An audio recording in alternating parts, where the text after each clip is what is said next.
사회자님은 혹시 자기 효능감이라는 말을 들어보신 적이 있나요? 자기 효능감이요? 효능이라면 뭔가 효과가 있다, 이런 의미가 아닐까 싶은데요. 내가 뭔가를 잘한다, 이런 의미인가요? 네, 비슷합니다.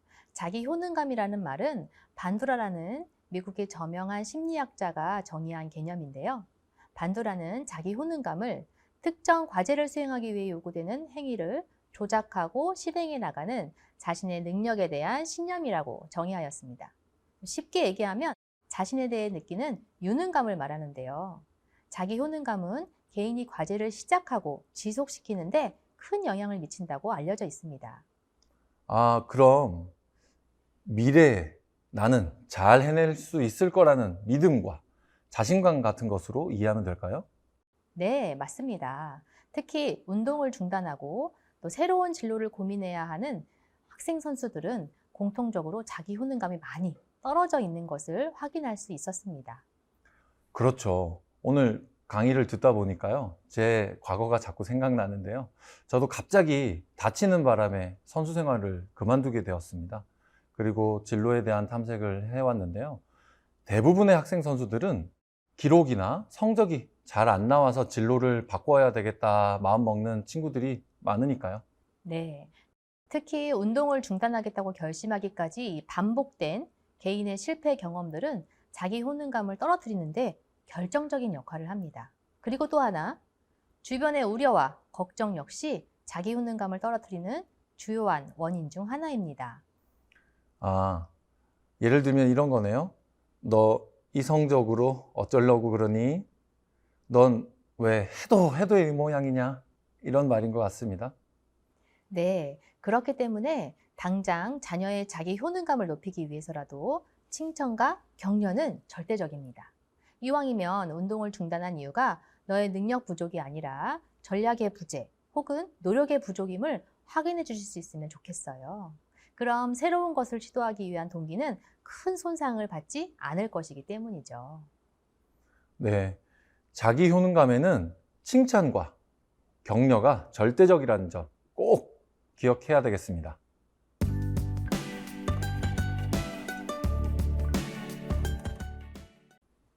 선생님, 학생들의 학습권 보장과 함께 최저학력제가 도입된 후로 공부에도 결코 소홀할 수 없게 되었는데요. 그렇죠. 비단 최저학력제가 아니더라도 향후 자녀가 진로를 변경하고자 할 때 이 학업을 수행하는 능력은 매우 중요합니다. 맞습니다. 강의 서두에 소개해 주신 것처럼 학생 선수뿐만 아니라 일반 운동 선수들도 이유와 시기만 다를 뿐 새로운 진로 설계와 경력 전환이 불가피하니까요. 또 시대가 빠르게 변화하는 만큼 배우고 익혀야 할 것들도 많아지고 있습니다. 네, 특히나 직업 정보를 찾아보면서 우리 학생 선수들이 크게 좌절하는 부분은 자신이 원하는 직업들의 대부분이 일정 수준 이상의 학업적 역량을 요구한다는 사실입니다. 운동을 하느라 상대적으로 학업을 소홀히 할 수밖에 없었던 우리 학생 선수들의 입장에서는 원하는 학교에 진학을 위해서 혹은 원하는 미래의 모습을 위해서 공부를 해야 한다는 걸 알고 있어요. 하지만 알고 있으면서도 행동으로 연결짓지 못하고 실천에 어려움을 느끼고 있었습니다. 공부하는 습관도 중요하지만 공부하는 방법도 중요할 것 같아요. 네, 맞습니다. 보통의 학생들은 자신에게 적절한 학습 목표를 세우고 그에 따라 공부 방법과 시간 계획을 세워서 공부한 다음 스스로 피드백하는 과정을 통해서 학습 목표를 조정하고 자신에게 적합한 시간과 공부 방법을 찾아가는 선순환의 사이클을 거치면서 학습의 효율을 높입니다. 그러나 이건 어디까지나 공부를 하고자 하는 학생들의 몫이죠. 공부도 역시 이 경험의 축적을 통해서 스스로 자신에게 맞는 방법을 찾아가는 과정인 만큼 절대적인 시간과 각고의 노력은 반드시 필요합니다. 그런데 이 과정은 비단 공부에만 해당되지 않죠. 우리 운동할 때도 이와 유사한 과정을 거치게 됩니다. 따라서 학생 선수들이 갖고 있는 이 건강한 체력과 훈련의 과정들을 공부에 적용시킬 수 있는 융통성을 갖춘다면 단시간에 학습 효율을 끌어올릴 수 있는 조건은 이미 갖춘 것이라 볼 수 있겠죠. 네, 그렇겠네요. 그렇다면 진로를 바꾸기 위해 공부를 시작하는 학생 선수를 둔 학부모님들께 해주고 싶은 말씀이 있으실까요? 네, 자녀가 새로운 미래를 위해 공부를 시작하는 이때 학습과 관련해서 부모님은 다음과 같은 점들을 각별히 신경 써주시면 좋겠습니다. 첫째, 자녀의 올바른 공부 시작점을 찾아주는 것입니다. 이것은 기초학습에 대한 강조라고 할 수도 있겠는데요. 축구에서 우리 복잡한 경기 운영을 이해하거나 또 좋은 성과를 거두거나 그러기 위해서는 이 정확한 킥이랑 패스, 드리블 이런 기초력이 되게 필요하잖아요. 같은 이치라고 볼 수 있죠. 이 기초 능력이 잘 갖춰져야만 다른 능력들과 유기적으로 연결하는 요령이 생기기 때문인데요. 우리 부모님은 이 기초 학습의 공백을 객관적으로 파악해서 공백을 메우는 것부터 도와주셔야 합니다. 자기 효능감은 낮아지고 반대로 쉽다고 판단되면 자기 효능감이 높아져서 학습에 대한 효능 기대도 함께 높아지게 됩니다. 따라서 자녀의 학습 수준을 정확히 알고 이 난이도를 조절해주는 것만으로도 공부를 다시 시작하는 단계의 자녀에게는 큰 도움이 될 수 있습니다. 자녀는 자신에게 맞는 학업 수준의 과제를 수행하면서 스스로 만족한 결과를 얻는 성취의 경험을 통해 학업에 자신감을 찾게 될 것이고 공부에 흥미도 되찾게 될 것이기 때문이죠. 기초 학습의 공백을 메우고 학습의 난이도를 조절해서 학습에 대한 효능 기대를 높이고 학업의 자신감을 키워줘야 한다는 말씀 잘 새겨둬야 되겠습니다. 네, 두 번째로 자신만의 공부 방법을 찾을 수 있도록 도와주세요. 이 세상에는 수많은 공부 방법이 존재하지만 자신에게 맞는 공부 방법은 따로 있습니다. 우리 말하면서 공부하는 것을 정리하는 친구도 있고 노트 정리를 하는 것이 유일한 방법인 친구도 있습니다. 또 친구들과 서로 문제를 내고 맞추면서 공부하는 친구도 있고 눈으로 읽고 문제를 푸는 것이 공부 방법의 전부인 친구도 있죠. 이것은 또 과목에 따라서도 공부 방법이 달라질 수 있는데요. 자신에게 맞는 공부 방법을 찾는 유일한 방법은 직접 해보는 것입니다. 특히 고등학생은 상대평가이기 때문에 본인의 점수는 올랐다 하더라도 등급은 비례하지 않을 수 있어요. 부모님은 당장 성적의 등락에 주목하기보다는 자신에게 맞는 공부법을 찾아가고 있는 자녀의 태도와 모습을 격려해 주시면 좋을 것 같습니다.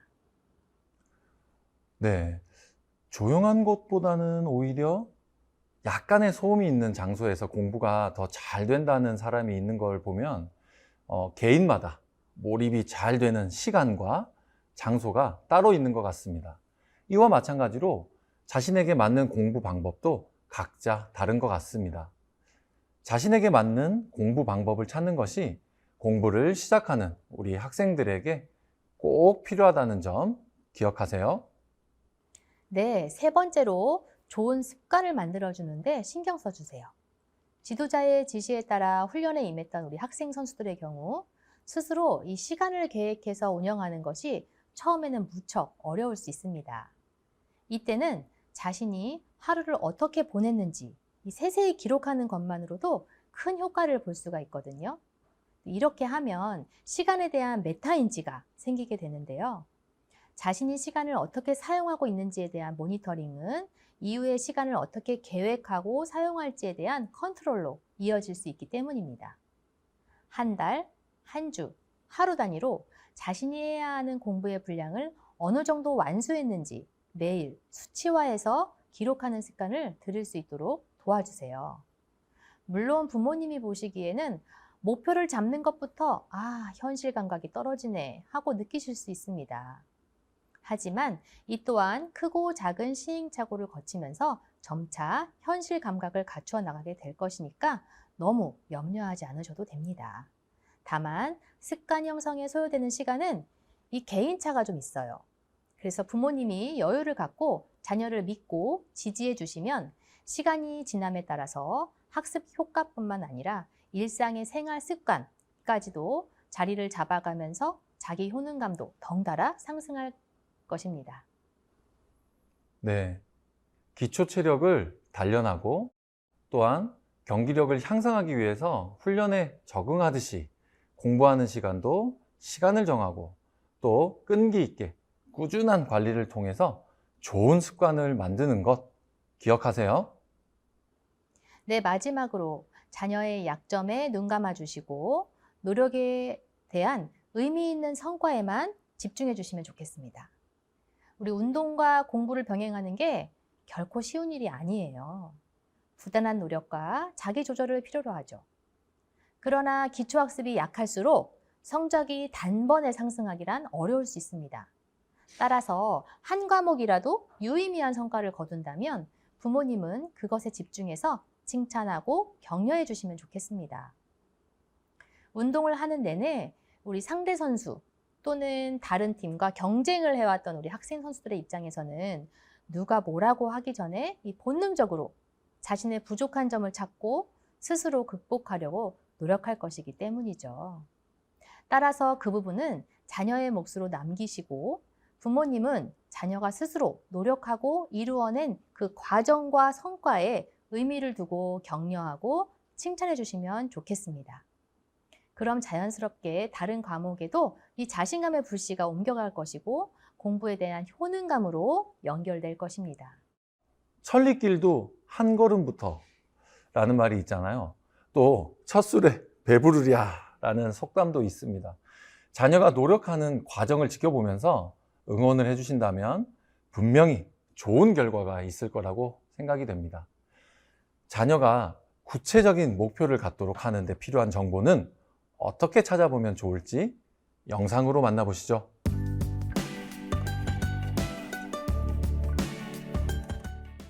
그 진로 교육이 있더라고요. 뭐 컴퓨터도 있었고 어학도 있었고 이런 부분이 있었는데 아무래도 그 실제로 그 취업 전선에 나가서 필요한 것들, 그러니까 아이들 같은 경우는 뭐 컴퓨터를 잘 다룬다고는 하지만 그들이 다루는 것은 이제 게임이었었고 실제로 다뤄야 하는 것들은 오피스나 이런 것들을 MS 오피스나 뭐 워드, 엑셀 이런 것들을 해야 되는데 그런 부분을 몰라서 그러니까 처음부터 다시 배워야 하잖아요.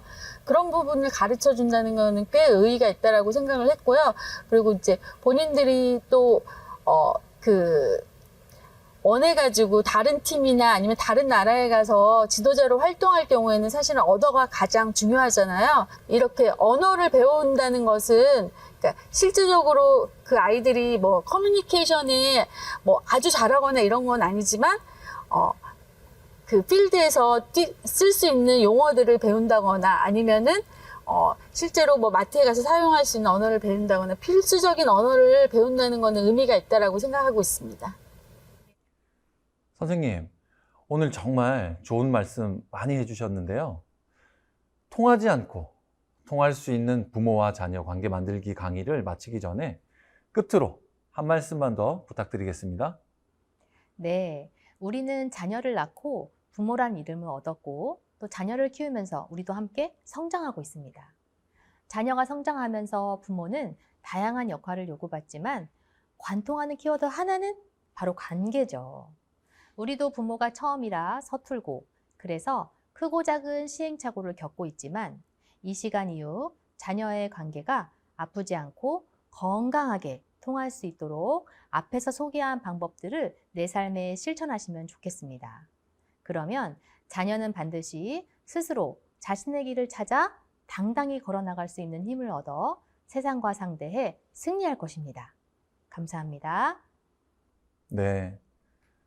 우리 학생 선수 부모님께 도움이 되는 강의 감사합니다. 수고 많으셨습니다.